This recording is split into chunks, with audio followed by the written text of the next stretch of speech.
মেহেন্দিগঞ্জে ভয়াবহ নদী ভাঙন, উপজেলা জুড়ে আতঙ্ক। সম্মানিত দর্শক শ্রোতা, আসসালামু আলাইকুম। সবাইকে স্বাগত জানাচ্ছি ডেইলি মেহেন্দিগঞ্জে। আমি আপনাদের সাথে যুক্ত আছি আসাদুল ইসলাম আসাদ। মেহেন্দিগঞ্জের সদর ইউনিয়নের ৫ নং সাদেকপুর ওয়ার্ডের নদী ভাঙনের দৃশ্য এটি। শুধু সদর ইউনিয়ন নয়, উপজেলার সব ইউনিয়ন এরকম নদী ভাঙন কবলিত। বরিশাল জেলা সদর থেকে প্রায় ৪০ কিলোমিটার পূর্ব উত্তর দিকে অবস্থিত এবং সর্বাধিক নদী পরিবেষ্টিত উপজেলা মেহেন্দিগঞ্জ। মেহেন্দিগঞ্জে মেঘনা সহ ৭টি নদীর তীব্র ভাঙনে গোটা উপজেলায় আতঙ্ক বিরাজ করছে। নদীর তীরবর্তী হাজারো পরিবার নির্ঘুম রাত কাটছে। ভাঙনে হুমকির মুখে পড়েছে নদীর তীরঘেঁষা বাজার, মসজিদ, মাদ্রাসা, সরকারি বেসরকারি শিক্ষা প্রতিষ্ঠান সহ আশ্রয়ন প্রকল্প এবং আশপাশের গ্রাম ও বসতভিটা। সীমিত হয়ে আসছে উপজেলার মানচিত্র। চলতি বর্ষায় ৭টি নদীর অব্যাহত ভাঙনে ৮টি ইউনিয়নের শত শত বসতবাড়ি, কয়েক একর ফসলি জমি, শিক্ষা প্রতিষ্ঠান সহ বহু স্থাপনা নদীগর্ভে বিলীন হয়ে গেছে। আমাদের জায়গা জমি সব ভেঙে লইতেছে, আমরা নিশ্চয়হারা। ১-২ বছর আগে নদীটা এখান থেকে কত কিলোমিটার দূরে ছিল? নিচে 2 কিলোমিটার দূরে ছিল। জায়গা জমি গাছ গাছা সব নিয়ে গেছে। অনেক কৃষি জমি তো অনেকের ছিল, তাই না? কৃষি জমি তো নিয়ে গেছে, এখন বাগান বাড়িও নিয়ে যেতেছে, বাড়ি ঘর সব নিয়ে যেতেছে।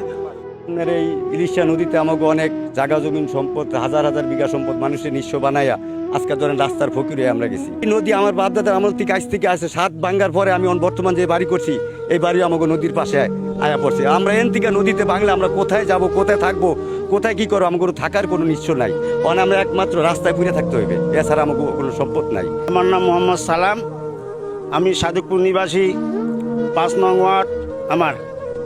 আমি এই এলাকার বাসিন্দা এবং আমাদের পুরানো মসজিদ, মাদ্রাসা, বাড়িঘর, ঈদগার মাঠ যা কিছু আছে সব নদী ভাঙ্গে বিলীন হয়ে যাচ্ছে।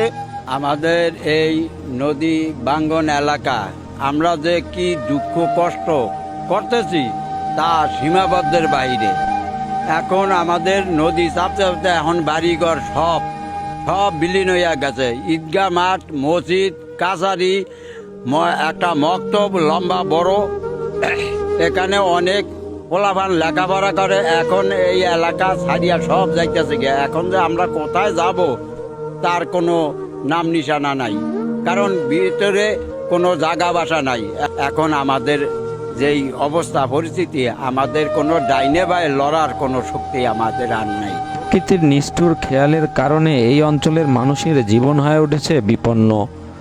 সর্বস্ব হারিয়ে দিশেহারা এসব পরিবারের ঠাঁই নেয়ার জায়গা নেই।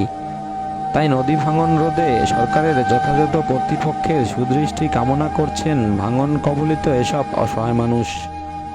নিশ্চয়হারা আমরা প্রধানমন্ত্রীর কাছে আকুল আবেদন করতেছি আমাদের ব্যবস্থা করার। আমাদের সম্মানিত যারা আছে বর্তমানে এই দুনিয়াতে আছে, বড় যারা, তারা আমাদের যদি পাশে এই মুহূর্তে দাঁড়ায় তাহলে মনে করি ইনশাল্লাহ আমাদের জন্য একটু উপকার হবে মনে হয়।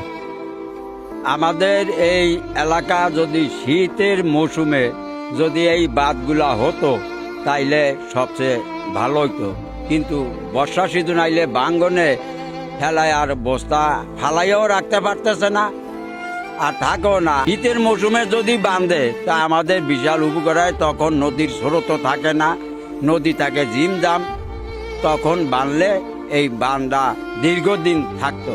কিন্তু বর্ষা দিন বানিয়ে আমাদের কোনো উপায় হইতেছে না। আর এখন তো যেই পরিস্থিতি, এখন সবাই আইয়া দেখা যায়, কিন্তু আসল কাজে আমাদের কিছু লাভ হইতেছে না।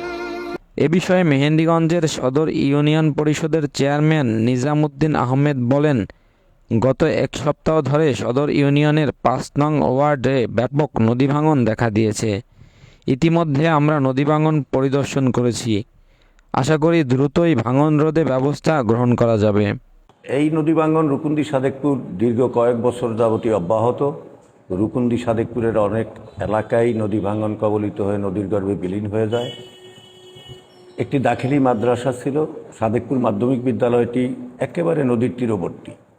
বর্তমানে পশ্চিম সাদেকপুর ৫ নম্বর ওয়ার্ড মেহেন্দিগঞ্জ ইউনিয়নে এই ৫-৭ দিন যাবৎ খুব ব্যাপক নদী ভাঙনের মুখোমুখি। আমি ইউনিয়ন পরিষদ চেয়ারম্যান হিসেবে আজকে সকালেও আমি নদী ভাঙন কবলিত এলাকা পরিদর্শনে গিয়েছিলাম এবং লোকজনকে মাননীয় সংসদ সদস্য মোটামুটি আশ্বস্ত করেছেন তিনি নিয়মিত যোগাযোগ রাখছেন এবং মাননীয় মন্ত্রী মহোদয়ের সাথেও কথা হয়েছে।